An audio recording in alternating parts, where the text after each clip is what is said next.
Les pido por favor que se imaginen por un momento que ustedes son un funcionario público del gobierno de la Ciudad de México y que un día, sin deberla ni temerla, se van a encontrar frente a un juez, siendo acusados por sus ex jefes y mandados a la cárcel por un juez por haber asistido a una manifestación. A usted se le encargaba que se infiltrara en las marchas que había en la Ciudad de México. Uno tiene dignidad y yo jamás estuve ni estoy dispuesto a aceptar la imputación de un hecho que no constituye delito, el asistir a una marcha. ¿O qué? Por haberse esforzado en su educación para aspirar a un mejor puesto, le diga a un juez, por saber varios idiomas, te vas a quedar en la cárcel. Vemos en su expediente, señor Roberto, que usted sabe alemán, sabe inglés, sabe tantos idiomas, entonces pues es un riesgo porque usted puede escapar por lo menos a toda América Latina. ¿O qué? Lo estén trasladando en una Julia con otra persona que jamás había visto y que ahí, en la Julia, usted se entera que van a la misma audiencia porque son parte de la misma banda. Y le pregunta, oye, ¿tú por qué vienes, no? Y dice, no, yo vengo por, pues lo de Marques Sterling, un centro de espionaje. Y no, ya se empieza a reír, ¿a poco? Y yo también me río, ¿no? Le digo, no manches, ¿a poco? Sí, dice, pues nosotros también, le dicen, no, nosotros también vamos por eso. No me digas, sí, pues mucho gusto, somos tus coacusados, yo creo que vamos a la misma audiencia. O sea, que su ex jefe, es decir, el gobierno de la Ciudad de México, los está acusando de delincuencia organizada. O peor aún, que tras 3 meses de estar incomunicado e injustamente encarcelado, llegue a visitarlo un funcionario público, Irán Aquino, al reclusorio norte y le diga, confírmame que eras parte de la banda y saldrás de inmediato de la cárcel y no vas a pagar un solo peso para resarcir el daño. Si no lo haces, pediré 26 años de cárcel para ti y me vas a tener que pagar 40 millones de pesos por el resarcimiento del daño. Tener la puerta de tu libertad después de que te fabrican unos delitos irrisorios, ¿no? Después de que te tienen segregado por 3 meses, incomunicado completamente, ni una llamada, ni una hora de salir al sol siquiera, encerrado como los peores. Después de los secuestradores, después de los extraditables, estábamos nosotros. Estas 4 hipótesis que les acabo de dar fueron realidad.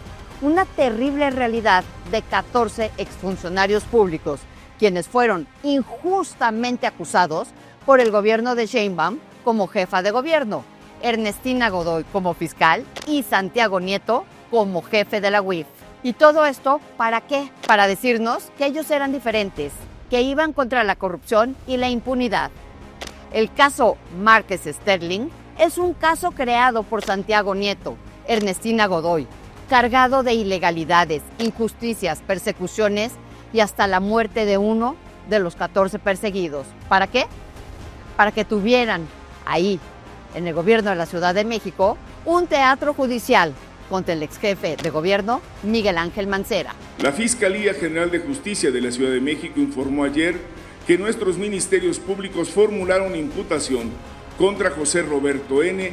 por su probable participación en los delitos de ejercicio abusivo de funciones, antes conocido como peculado, así como violación a la comunicación privada. Al margen de la ley nada, por encima de la ley nadie. Con el caso Marques Sterling, quedó evidenciada la descarada fabricación de delitos de la Fiscalía de la Ciudad de México de Ernestina Godoy, de la mano, repito, de Santiago Nieto en la UIF, así como la calidad moral y ética de estos 14 trabajadores, seres humanos excepcionales, pues ninguno aceptó, para librar la cárcel o la persecución de la cual fueron víctimas, acusar a Mancera y así salvar el pellejo.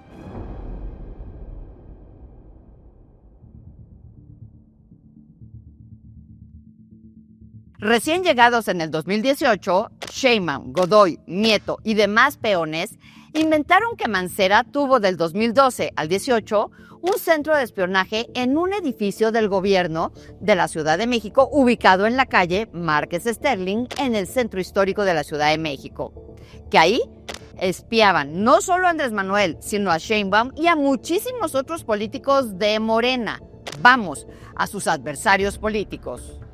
Luego, ni tarde y sí muy puesto, Santiago Nieto, el 6 de noviembre del 2020, presentó una denuncia ante la Fiscalía de la Ciudad de México por delitos de operaciones con recursos de procedencia ilícita y, como era su costumbre, solicitó de inmediato el aseguramiento de las cuentas bancarias de la arrendadora del edificio. ¿Pero qué creen?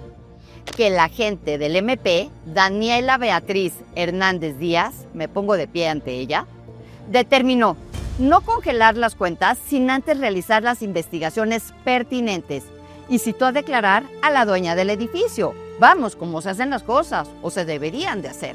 Entonces, el abogado de la dueña aclaró, contrario a lo señalado por Nieto, que el edificio no fue arrendado durante el gobierno de la Ciudad de México de Miguel Ángel Mancera, sino que había sido desde el 2010, durante el sexenio de Marcelo Ebrard. Y presentó, escuchen ustedes, toda la documentación, contratos, facturas, acta constitutiva que acredita que los recursos generados por el arrendamiento provienen de fuentes lícitas, o sea, del propio gobierno de la Ciudad de México. ¿Qué tal?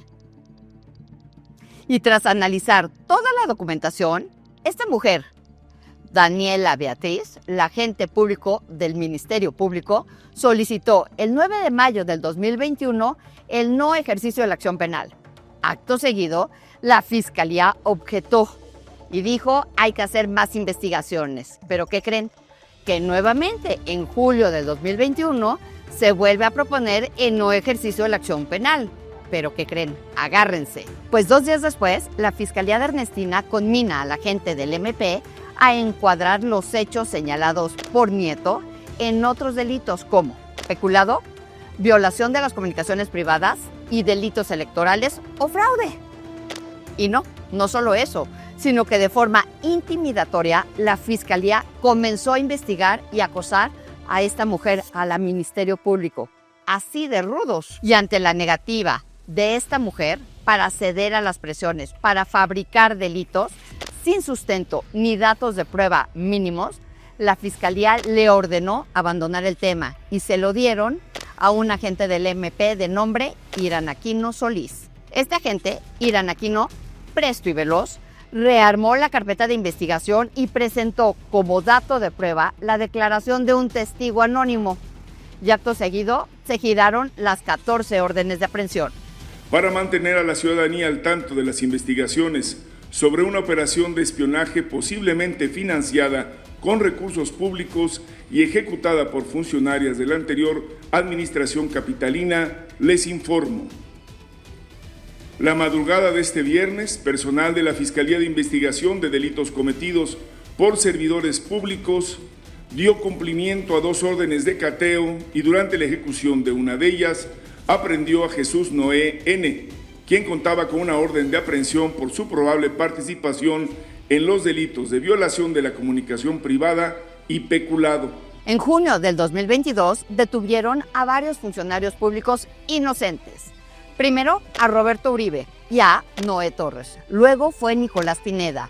Y 7 meses después, o sea, ya para enero del 2023, a Caballero y Arturo Zavala, que en paz descanse. Y finalmente a Fragoso, quienes fueron vinculados a proceso por los delitos de cohecho, violación de las comunicaciones privadas y asociación delictuosa. Les impusieron por esto prisión preventiva justificada. Y no se están confundiendo ni entendieron mal. El Ministerio Público, Irán Aquino Solís, le dieron la consigna de armar una carpeta de investigación a como diera lugar para presentar el caso Márquez Sterling con fines mediáticos y encaminados a desprestigiar a Mancera, y él se puso. De hecho, el 20 de julio de 2021, al ser cuestionada sobre su postura por el espionaje del programa Pegasus, la jefa de gobierno reveló que ella había sido espiada durante el gobierno de Mancera. Pero este caso de espionaje de los teléfonos para poder conocer lo que hacíamos, dónde nos movíamos, etcétera, etcétera, que es totalmente ilegal y que además pues corresponde a un régimen autoritario. Y pues sí, creo que hasta Martí también estaba ahí, muchos. Martí era en su momento presidente nacional de Morena, después de la ciudad.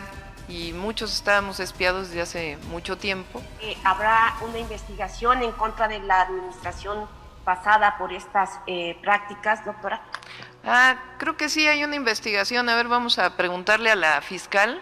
Cuando llegamos supimos de un edificio, si ustedes se acuerdan, Sterling creo que se llamaba, donde había equipos de espionaje también a la oposición. Ya no se encontraron muchas cosas, pero se inició una carpeta de investigación entonces. ¿Cómo vieron? Y váyanse por favor por un doble. Pues con cada detenido, al cumplir un mes de estar en la cárcel en aislamiento, Irán Aquino o alguien de la Fiscalía de la Ciudad de México ingresó de forma ilegal y clandestina al reclusorio norte. ¿Para qué? Para ofrecerles dejarlos libres, un criterio de oportunidad, a cambio de firmar declaraciones, testificando que había un centro de espionaje al mando de Mancera. ¿Y saben qué? Ninguno de los 14 acusados aceptó acusar con pruebas falsas a otros, a pesar de que la Fiscalía de Ernestina Godoy buscaba imponerles al menos 20 años de cárcel a cada uno y una reparación del daño de 40 millones de pesos por imputado. O sea, la carpeta de investigación fabricada por Santiago Nieto los mantuvo presos por años, sin más pruebas que unas notas periodísticas y la declaración de un testigo anónimo que metió Irán Aquino a la carpeta que Ernestina le dijo que hiciera. Un teatro más, como el de la licencia falsa de Rosario Robles, o el desafuero ilegal de Francisco Cabeza de Vaca, o el delito que no existe, pero por el cual metió Godoy a la cárcel a Alejandra Cuevas, entre otros más. Así, la 4T, sin duda, no salieron iguales, salieron mucho peores. El 5 de octubre del 2022, Sheinbaum resucitó la investigación contra Mancera, tras ser cuestionada sobre el espionaje realizado por Sedena a los opositores de la 4T, hecho que además el presidente López Obrador negó. Un gobierno que tiene miedo, un gobierno autoritario, pues se dedica a espiar a la oposición, a espiar a todo aquel que no piensa como el gobernante. Y nosotros pues no solo no tenemos miedo, sino que sabemos que la democracia pues tiene que ver con disentir. Algunas gentes piensan como nosotros, otras no. Algunas están de acuerdo en algunas cosas y en otras no están de acuerdo. Aquí había un lugar que tenía el anterior jefe de gobierno, que era, ¿cómo le llamaban a la calle? Sterling. Se volvió famoso el lugar Sterling. De hecho, hay gente ya detenida por parte de la Fiscalía General de Justicia y siguen las investigaciones porque era un lugar que se dedicaba al espionaje. Es más, lo que se dice, no sé cómo vayan las investigaciones de la Fiscalía, es que no solamente se dedicaba al espionaje, sino que también se dedicaba a revisar los terrenos junto con la información del registro público de la propiedad, que podían ser factibles de ser desarrollos inmobiliarios posteriores. Entonces, había hasta despojos, eso era lo que se decía.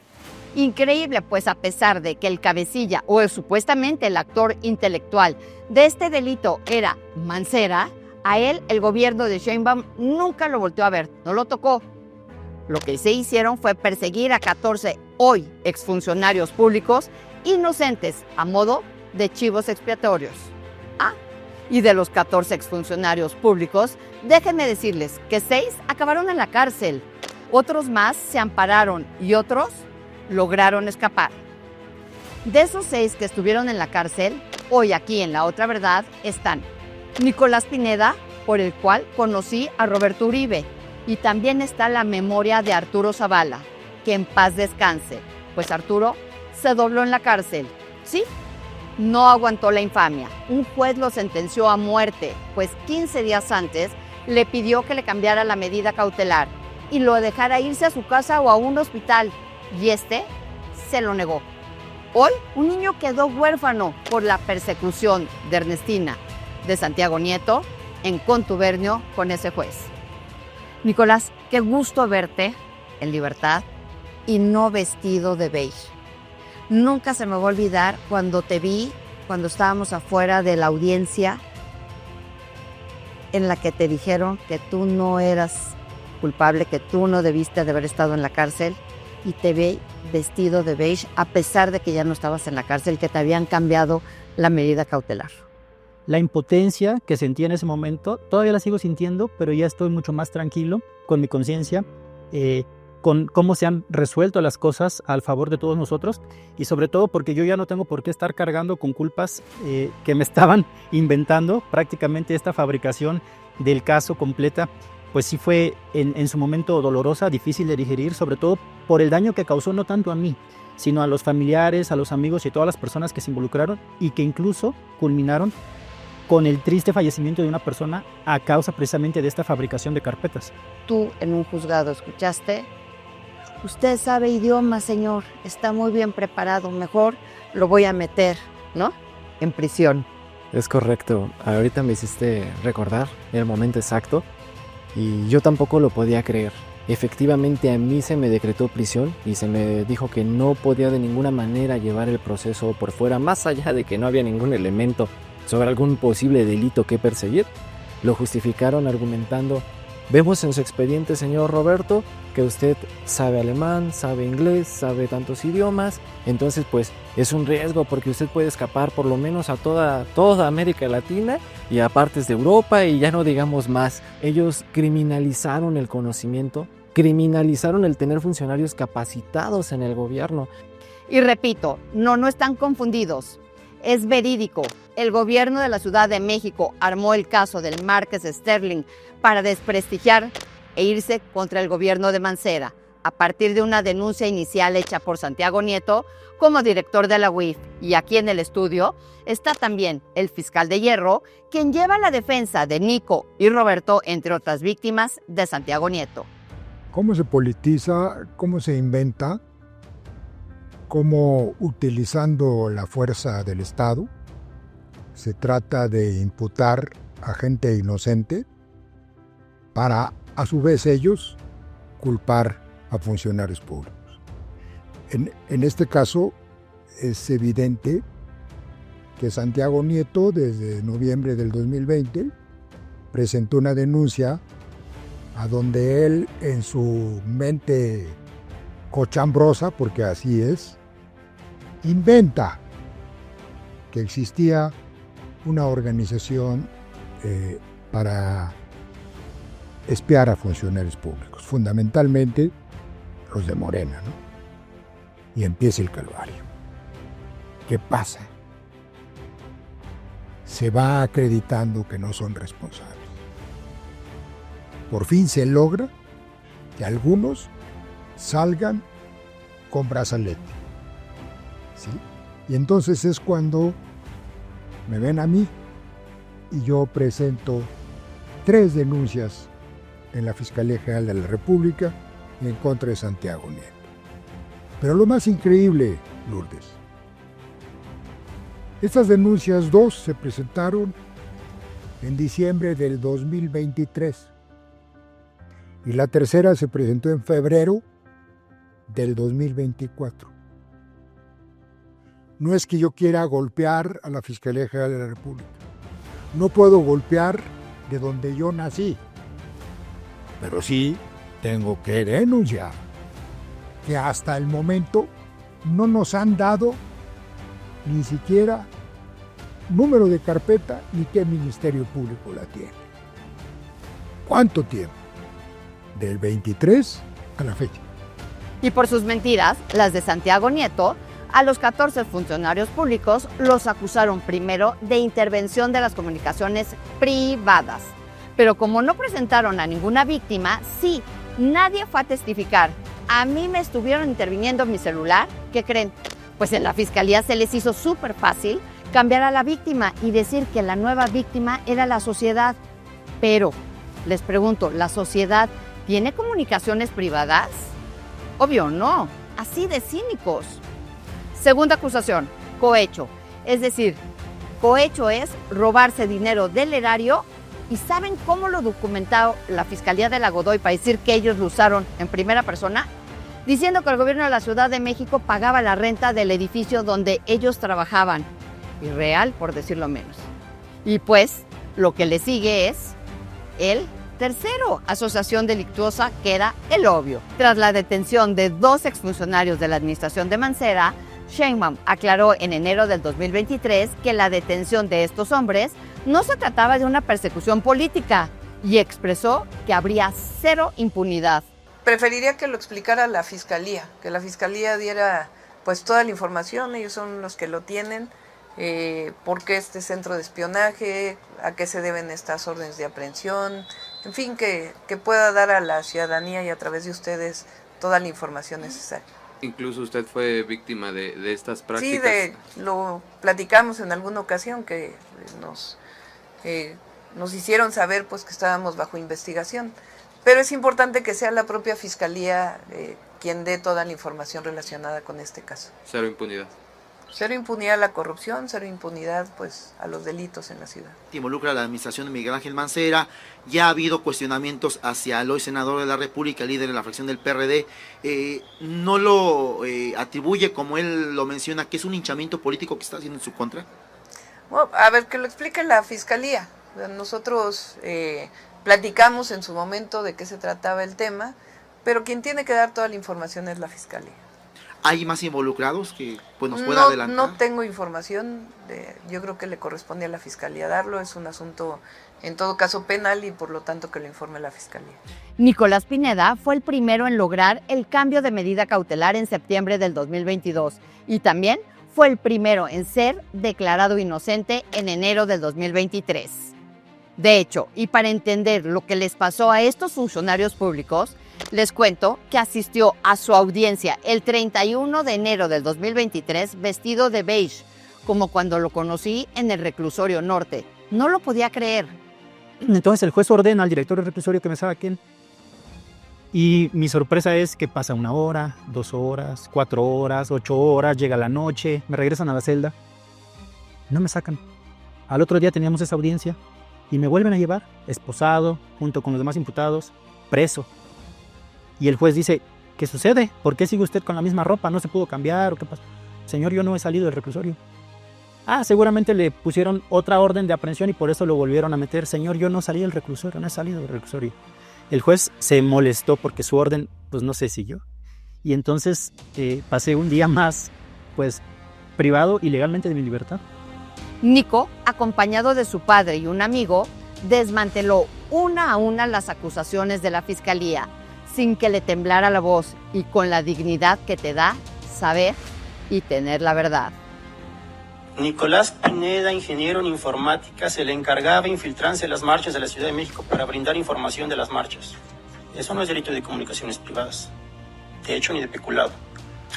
Es materia del amparo también, y por eso estamos próximos a tener una nueva audiencia de vinculación, porque no hay elementos de que ese hecho que me imputan sea constitutivo de un delito.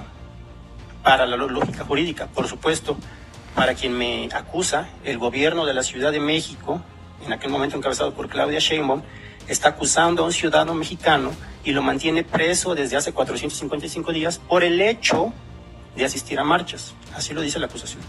A mí me sigue sorprendiendo que un ministerio público preparado, profesional y lo que sea, o que un caso tan relevante para el entonces gobierno de la Ciudad de México, pusieran que el hecho que a mí me imputaban eran 3, muy sencillos, y están así claros en un párrafo nada más de la acusación. Era ingeniero en informática. Y no eres. Yo no soy ingeniero en informática, nunca he sido ingeniero en informática. Fue ex policía de investigación. Tampoco lo es. Jamás he sido policía, nunca sería policía. Nunca he trabajado en ninguna instancia de procuración de justicia. Y el tercero, asistía a las marchas que había en la Ciudad de México. Y un pilón, fue detenido en varias ocasiones. Eso es todo. ¿Y si había sido detenido en varias ocasiones? Eso se lo preguntamos. Le dije nosotros, a ver, queremos saber, para yo poderme defender, en esa primera instancia uno dice, bueno, ¿quieres defenderte? Dime a qué marcha fui, para saber si estuve presente en la ciudad, en dónde fue, ni siquiera sabíamos si fue en la Ciudad de México, fue en la marcha de los del CENTE en el aeropuerto, a lo mejor causé destrozos, ¿qué hice en la marcha? Quemé el árbol de Navidad, no sé qué pasó, en qué marcha, cuándo, cómo.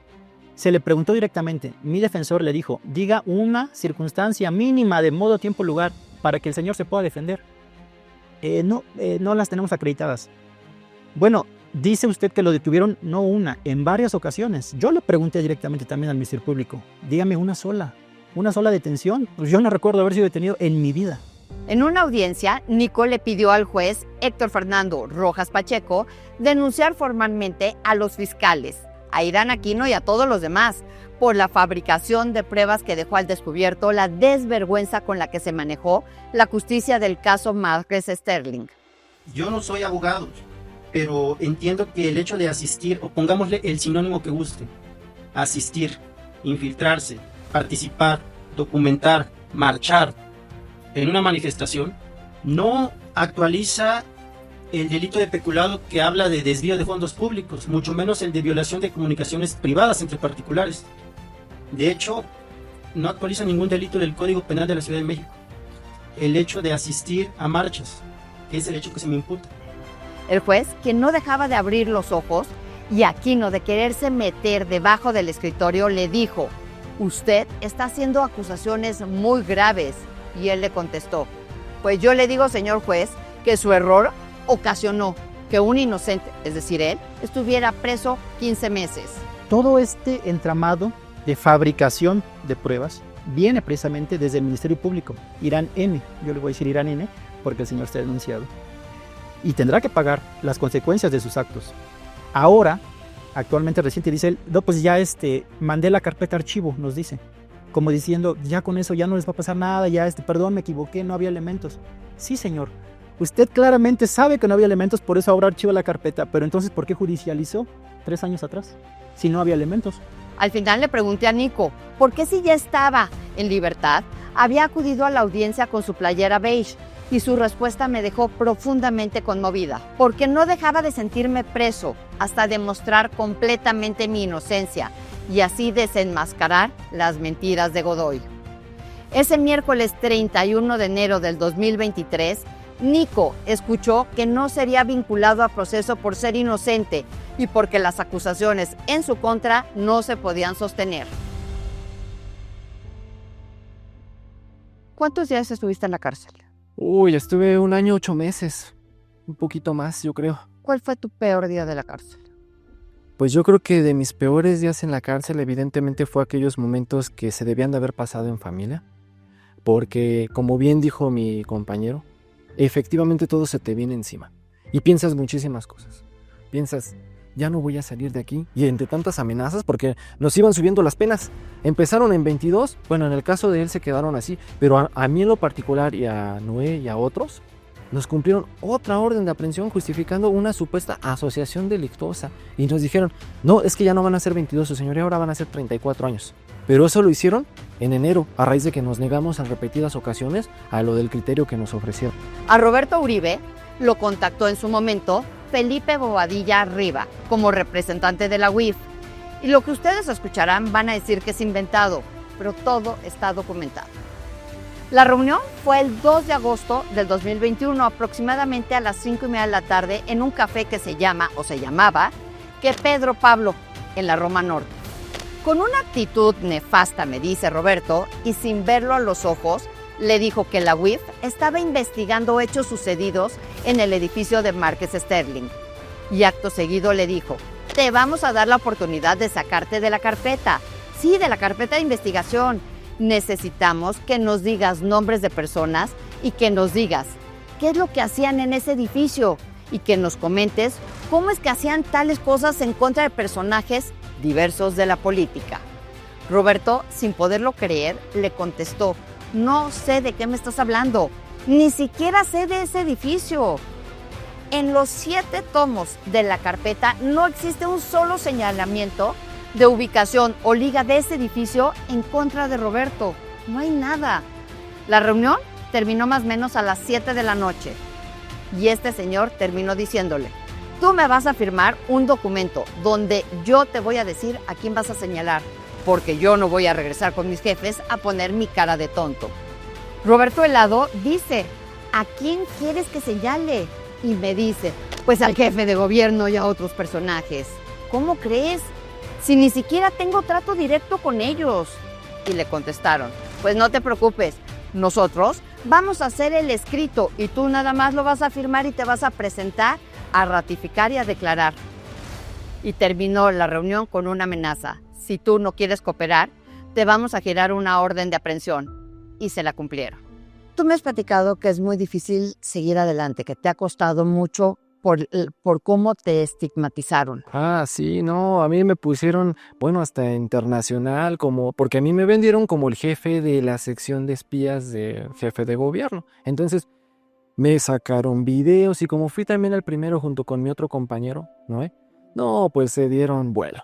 Videos, noticieros internacionales, totalmente criminalizados, totalmente estigmatizados. Yo tenía visa en Estados Unidos, era un personaje que tenía también nexos con, por ejemplo, organismos como el FBI y que tenía un buen currículum académico, profesional, una gran trayectoria y todo me lo rompieron, todo lo destruyeron. Irreal, por decirlo menos, pues la Fiscalía de Ernestina Godoy inventó que no se encontraba localizable, pero Roberto estaba trabajando a un costado del juzgado que lo estaba requiriendo de 9 de la mañana a 9 de la noche.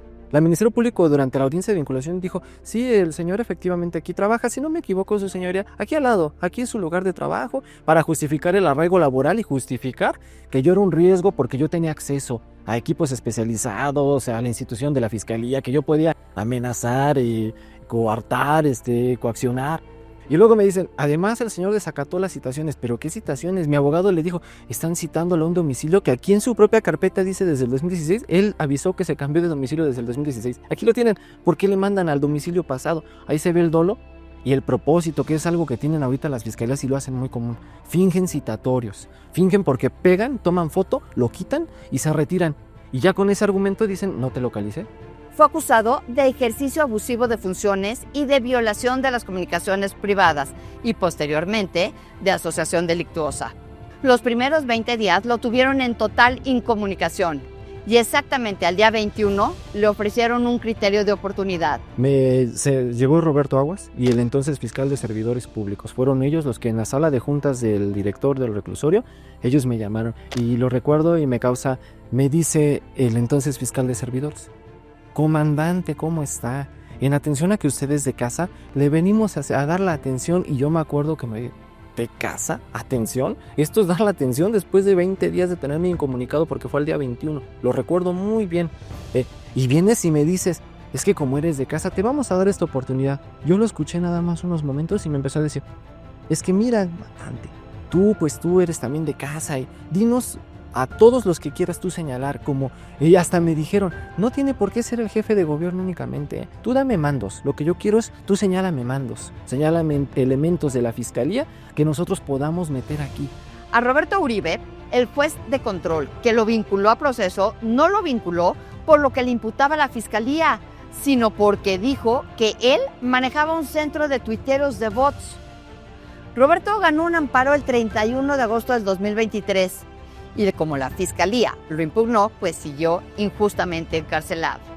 Y no es por echarle más limón a la herida, pero Roberto, durante su carrera, fue galardonado. La mismísima jefa de gobierno, en este 2021, porque fue un año antes de que me cumplieran orden de aprehensión, en el Palacio de Gobierno, ella de propias manos me entregó un reconocimiento por los servicios prestados a los ciudadanos de la Ciudad de México, en el ámbito de la Procuración de Justicia, en la resolución de casos relevantes de alto impacto. Entonces, ¿qué hice mal? Roberto, a pesar de también haber demostrado su inocencia y al no ser vinculado a proceso por peculado e intervención de las comunicaciones privadas, escuchen bien por favor, el juez Pacheco Patlán le negó una audiencia para el cambio de medida cautelar porque este juez dijo que la no vinculación a proceso no significaba nada en cuanto que hubieran cambiado las condiciones que justificaran su prisión preventiva. Háganme el favor. Y siguió otro buen rato adentro de la cárcel. Y luego, ¿qué creen? Finalmente le cambian la medida cautelar. Pero como la Ciudad de México no tenía brazaletes, su familia se lo tuvo que comprar. Tú, usuario del brazalete, pagas la renta por usar el satélite. siendo inocente. Sí, es lo que te digo, es una injusticia sobre una injusticia. Maneras de castigarte, castigo tras castigo tras castigo. Te destituimos deshonrosamente, te metemos a prisión, ahí te va otro orden de aprehensión. Sí, ya te salió tu amparo, pero esto no significa nada, ahí vas a seguir. Bueno, ya sí vas a salir, pero vas con brazalete, consíguelo tú. Ah, ya lo conseguiste, bueno, ahora espérate a que nos pongamos de acuerdo entre MPs para ver qué día ya van y te lo ponen. Espérate, porque tampoco fue que ya lo conseguimos, ya se pagó ya todo. Ah, sí, espérate a que nosotros quedamos y te lo quitamos. Y otra injusticia para quitármelo, porque un mes después de que ya todo se había acabado, un mes, lo seguía trayendo el brazalete. Quien salió del reclusorio norte sin haber demostrado su inocencia y dejando un hijo huérfano fue Arturo Zavala. Y fue porque se quebró en la cárcel. Sí, lo quebró, como ya les había dicho, la persecución de Ernestina Godoy y Santiago Nieto. ¿Cómo podrán dormir? Pues mientras la fiscal Godoy estaba mintiendo en una reunión a modo en el Senado y mandaba sacar a una de sus víctimas, a Mariela Albarrán, quien por alzar la voz contra su exmarido, amigo de la Godoy, quien había violado a sus hijas, Ernestina le abrió 7 carpetas de investigación. La familia de Arturo Zavala lo lloraba. Tenemos 0 tolerancia contra los agresores. Eso no es verdad, fiscal general. No ha tenido respeto por las víctimas, en específico por el exmagistrado violador. No podemos, a ver, no podemos. Solo le voy a dar un mensaje en breve. No. Es falso,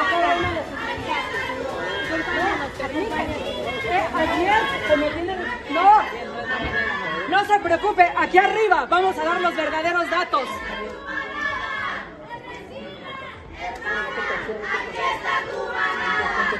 Falleció en la cárcel siendo inocente porque el gobierno de la Ciudad de México decidió politizar la justicia. Indignante. Arturo Zavala, profesión contador, con 52 años, fue aprehendido el 3 de enero del 2022. Estuvo preso por 588 días. Su pecado fue haber trabajado en la Secretaría de Gobierno de la Ciudad de México. Nada más. En toda la carpeta de investigación del caso Márquez Sterling, Arturo aparece señalado únicamente en un renglón, así como lo están escuchando.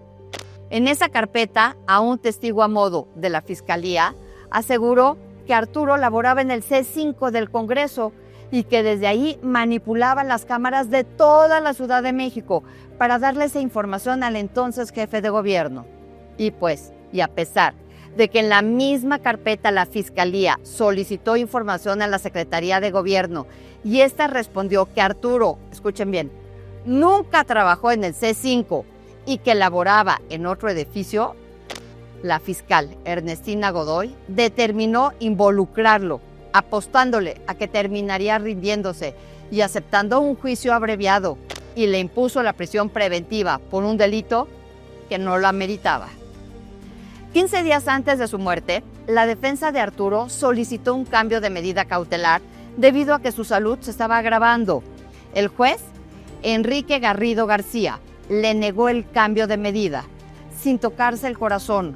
Solo no le permitió la prisión domiciliaria, sino que fuera trasladado a un hospital, a pesar de que el mismo Arturo tomó en una audiencia la palabra y le suplicó que necesitaba recibir atención médica. El estar en estas condiciones, pues me ha mermado físicamente.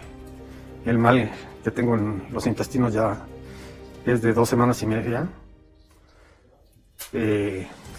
aunado con la situación de ciática, pero el mayor problema es que me ha mermado en un 30% el volumen muscular, que es bastante preocupante, y que realmente no he recibido el trato médico necesario estando aquí. Tengo un hijo de 12 años, el cual depende de mí y pues no le puedo faltar, ¿no? Días después, la salud de Arturo empeoró y las autoridades del Reclusorio Norte le dijeron que solo era una infección estomacal. Y cuando su abogado solicitó visitarlo, le negaron la entrada y jamás le avisaron a sus familiares que lo habían internado en un centro de salud del penal. Se enteraron porque otros internos les avisaron. 2 días después de esto, dejaron por fin que uno de sus familiares entrara a verlo. Lo vio tan mal que le exigió a las autoridades del Reclusorio Norte que fuera trasladado a un hospital particular e incluso ofrecieron pagar todos los gastos. ¿Pero qué creen? Rechazaron la solicitud. Pero esa misma tarde, Arturo se puso muy grave y lo tuvieron que trasladar de urgencias a un hospital al más cercano del Reclusorio Norte, ubicado en Ticomán. Días después, tuvo una recaída. Lo volvieron a enviar al hospital. Entró a cirugía de emergencia y finalmente recibieron la terrible noticia de que Arturo había fallecido. ¿Y él quién le va a reparar su injusticia? ¿Quién le va a reparar la injusticia a su hijo? Si alguien más no alza la voz por él, yo lo vi sus últimos días. Yo lo vi cuando en las últimas audiencias le traté de dar ánimos. Me acuerdo una vez que salió nuestro amparo, eso fue el 31 de agosto. Salió a favor mi amparo y le compartí el amparo y le dije, vamos para afuera. Ya no podía caminar bien, lo llevaba cargando Gustavo, se lo echó a los hombros porque hay un pasillo larguísimo. Son unos túneles subterráneos por donde te llevan a las cámaras de las audiencias. Y está largo. Y lejos de que, oye, al menos una sillita por humanidad, no, lo llevó un tramo cargando Gustavo, otro tramo entre hombros, entre Jorge, Gustavo, a veces yo también, a veces Noé. Y así lo llevamos. Y ya no podía, ya no comía. Yo me acuerdo cuando Gustavo le trataba de pasar ya en sus últimos días gelatina, ya no retenía nada. Y se atreven los médicos a decir que fue culpa de él porque él fue el que se dejó fallecer. ¿Cómo? Por cierto, tengo en mis manos, al igual que otras personas claves, el documento Memoria Gráfica de Fotografías del supuesto operativo del Márquez Sterling, en el cual es evidente la manipulación de los discos duros, de las supuestas pruebas en contra de los 14 perseguidos, de que hubo un mal aseguramiento de las pruebas, con decirles que los propios peritos de la Fiscalía no quisieron participar, pues saben que las pruebas estuvieron manipuladas. Y si todo lo que ha escuchado y visto lo tiene escandalizado, déjenme darles otra revelación, que es que en su momento se supo que ese edificio no lo contrató Mancera, sino que era desde la época de Brad. Pero lo que no sabían es que ahí también trabajaba Ulises Lara, el excuñado de Batres, ex Lord Cúspide y hoy flamante fiscal de Morelos. Si atendemos a la hipótesis del señor Irán Aquino, donde dice que esa área se creó ex profeso para brindar información de espionaje al jefe de gobierno, pues el jefe de gobierno en ese momento, y como lo dicen las notas periodísticas, era Marcelo Ebrard Casaubon. Si el señor Irán Aquino tiene la solidez de su teoría, yo me pregunto por qué nunca apareció como imputado Marcelo Ebrard o las personas que elaboraban en esa agencia creada ex profeso desde 2010. Pero insisten en que se creó ex profeso esa área como centro de espionaje para el jefe de gobierno en turno. Uno de los coordinadores de esa área que sucedió a Gustavo Caballero es el señor Ulises Lara López. Consta en información pública. Luego entonces, lo digo de otras palabras para que no haya dudas.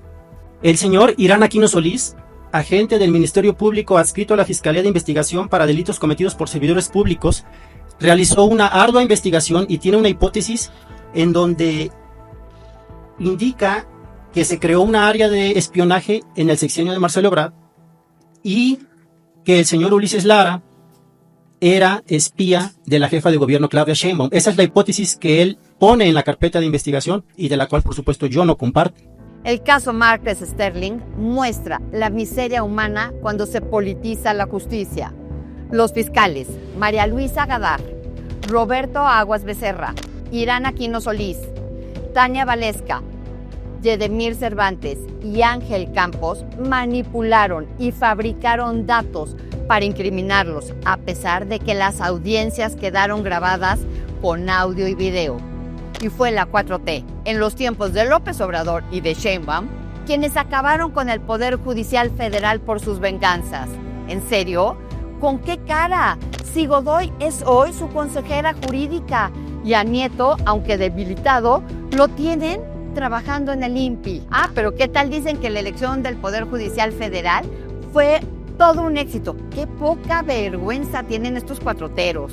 Politizar la justicia no solo es muy peligroso, es un acto que viste de cuerpo completo a los que lo hacen, sí, retratando su miseria humana. Y las carpetas de investigación contra los fiscales María Luisa Gadar, Roberto Aguas Becerra, Irán Aquino Solís, Tania Valesca, Yedemir Cervantes y Ángel Campos, que fabricaron pruebas, sabe. Y las carpetas contra Godoy y Nieto por haber fabricado un teatro judicial, sabe. Y las del exvocero, que se la pasó diciendo mentiras sobre funcionarios inocentes, sabe. Ernestina Godoy lo probó y documentó el New York Times. Ella sí espiaba a los que consideraba opositores del régimen y hoy es consejera jurídica de la presidencia. Y los 14 a los que persiguió diciendo que ellos espiaban sin presentar una sola prueba o víctima, sin justicia, y uno de ellos está 3 metros bajo tierra. Los carniceros de hoy serán las reses del mañana y nada es para siempre.